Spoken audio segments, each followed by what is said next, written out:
আরে আমার আইফোনটা মাটিতে পড়ে যাচ্ছে, কেউ তো ধরো। বন্ধু ওই দেখ আইফোন পড়ছে, চল চল আইফোন গিয়ে ধরি।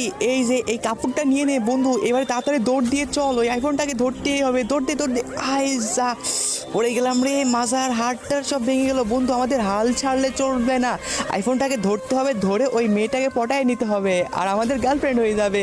বন্ধু বন্ধু আইফোনটা পড়ে গেল, ধরো ধরো তাড়াতাড়ি, আমরা চলে আইছি বন্ধু, আমারে উঠাই দে, আমি উঠতে পারছি না। আরে দাঁড়া বন্ধু, তোরে ঠেলা মারে উঠাই দি, এই তো উঠে গেছিস, চল তাড়াতাড়ি চল, এক দৌড়ে আমাদের এখন চলে যেতে হবে, নাইলে মাটিতে পড়ে যাবে আইফোনটা। তো বন্ধুরা দেখা যাক শেষ পর্যন্ত এরা কি আইফোনটাকে উপর থেকে নিচে পড়ার হাত থেকে ধরতে পারবে। ওকে গাইস, আপনার কাছে সামান্য কিছু টাকা নাকি মাকে বেশি প্রয়োজন? আমার মতো যার মাকে বেশি প্রয়োজন তারা অবশ্যই এই ভিডিওতে লাইক দিয়ে চ্যানেলটি সাবস্ক্রাইব করে দিবেন আর কমেন্ট বক্সে আই লাভ ইউ মা লিখে দিবেন। আসলে আমি দেখতে চাই আপনি টাকার চেয়ে আপনার মাকে কতটা বেশি ভালোবাসেন। যাক শেষ পর্যন্ত আইফোনটা ধরে ফেলছি, কিন্তু মাজার হাতটার সব ভেঙে গেছে। এই নিন আপনার আইফোন। কি এই মেয়েটা বিবাহিত আর এর জন্য আমরা এত কষ্ট করলাম।